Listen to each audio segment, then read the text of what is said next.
Hello everybody, welcome to my drumming world. It's Tamatis here from SK Drumming and I welcome you all to another Q&A episode. It's Friday today. As about the news that I try to make it as a tradition. There are no breaking news. My mental status has been restored fully. I feel highly energetic and I feel also back to action. What does that mean? I have approaches from old clients. I have also approaches from new clients for small projects, and pretty much that will lead up into a situation where my finances will be in order. Other than that, I'm expanding the chicken farm I have. For now, I have about 25 chicken birds and plan to expand them to 100. Yes, fresh eggs. We're selling eggs at some point. That's not a serious income, but at least their food supplies are being paid from themselves. And of course, the benefit is fresh eggs for us as well. That's pretty much it with the news. And let's go to the questions part. I had no questions on the previous episode, but on the Judas Priest Exciter video, Stamatis Tsolelis asked about the technique, which is a part that I can share with you in deep in tutorial episodes on what my technique looks like and how you can learn it and use it for your own benefit. For now, Stamatis is telling that if the fills that somebody does while playing with rebounds and without pushing with its own muscles, those fills will be weak. Stamati, as a former instructor and as an experienced drummer who has been explored and still exploring the drumming world, and I'm still open into new things that may make things easier for me. I've started with American grip, switched to German as an instructor has been telling me to do so. Later on decided to switch to French grip. As after getting 2 surgeries in my right hand, I was not able to perform quite well as I used to be with German grip, so decided to use French grip and fingers. Most likely the flying fingers technique that most of the death metal drummers tend to use. That technique and most of the advanced techniques are using the rebound of the drum and the physics and not the physical strength, because your muscle system, and in general mine as well, is not able to reproduce the exact same amount of force needed to do things. So what this will result? This may result of a hit being slower than the others, or faster, or louder, but not on purpose. And that is the significant difference between the big drummers and those that are not in pro level. You said also that only with muscles you can explore the dynamic range of a drum.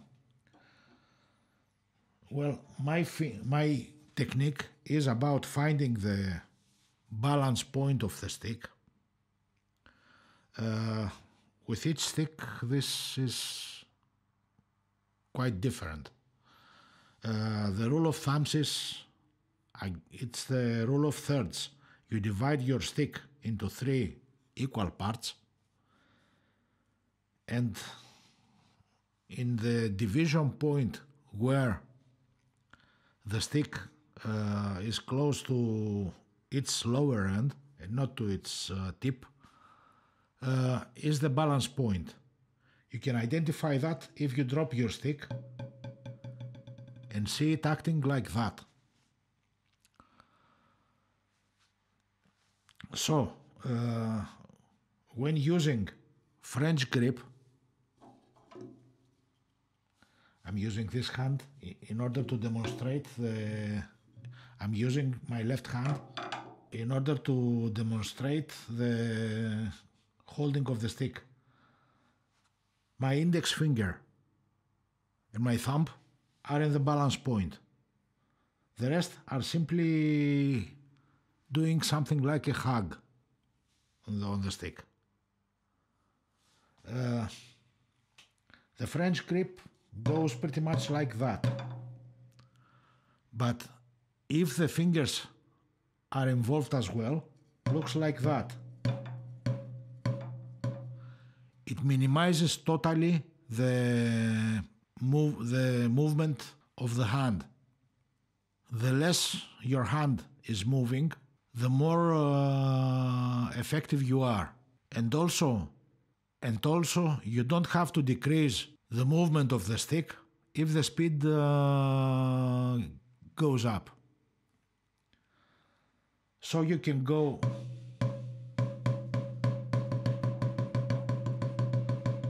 pretty much like that. I can go way faster, but right now I'm out of warm-up. With a proper warm-up, I can go way more faster than that. As about the dynamic range, when you learn a technique, you first learn that technique at a certain level. For example, forte should be enough.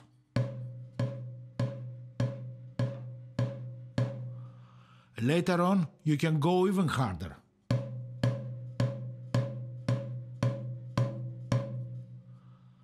Later on, you will decide to explore the full dynamic range of what you can do with that technique.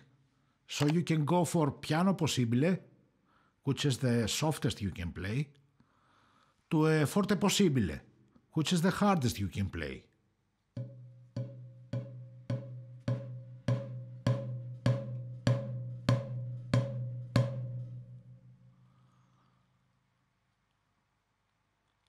And vice versa. I just did a crescendo.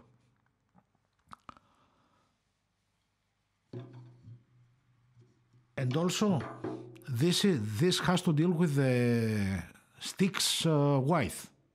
Heavier sticks have better control in the dynamic range, but tend to be harder to push for high speeds.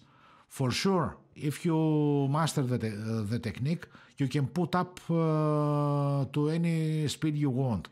For example, Mike Mangini's sticks are somehow heavier than the 2B sticks. And he plays incredibly fast. And I know also other drummers that play with heavy sticks and can play very fast. Thomas Lang is another one.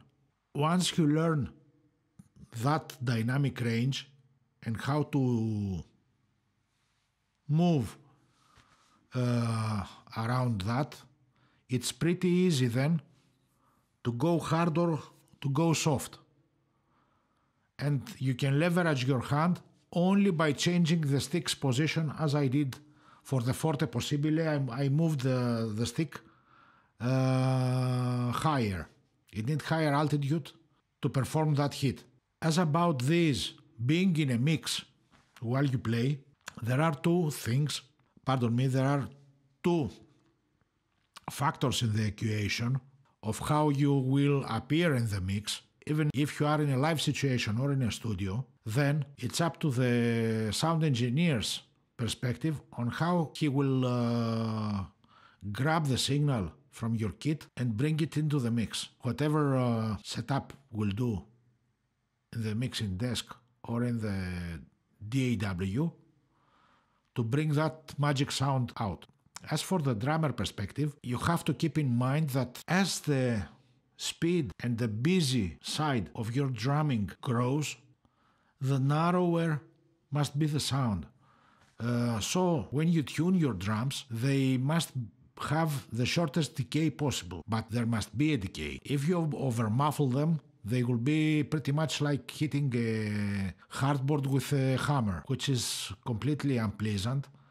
And if you go through the artificial way to invent the decays through a reverb or a delay, this will end sounding completely plastic. So a small amount of decay must exist in your tuning. Hope to explain things about your question. And that's pretty much it with the questions as well. So, if it happens to land on this video for the first time, please subscribe, hit the notification bell to get informed when a new video will be released. Also make sure to like this video, and once you have some spare time, take your time and navigate through the rest of my videos. For sure there are more Q&A episodes, there are plenty of drum covers to watch, plenty of drums only videos to watch, and in the description below there is my gig in Fiverr for transcribing songs. If you need any drum sheets, please let me know and go in the description below and visit that link. This episode has reached to its end. Thank you so much for your questions. Thank you so much for your amazing comments and support. Thank you for making that Dance of Eternity video go viral, and wish you the best for the weekend it comes. Stay tuned for the Judas Priest's Exciter Drums Only video. And also do not forget to post your questions, your thoughts. This is a communication series which is dedicated to you. You ask me for something, I answer. I'm also getting seeds for the new series video that I plan to launch, probably in a month or so. I just need to work out the whole idea in my mind and arrange the studio setup that I need to do in order to start bringing this into live. Have a nice weekend and see you on Sunday. Bye everybody!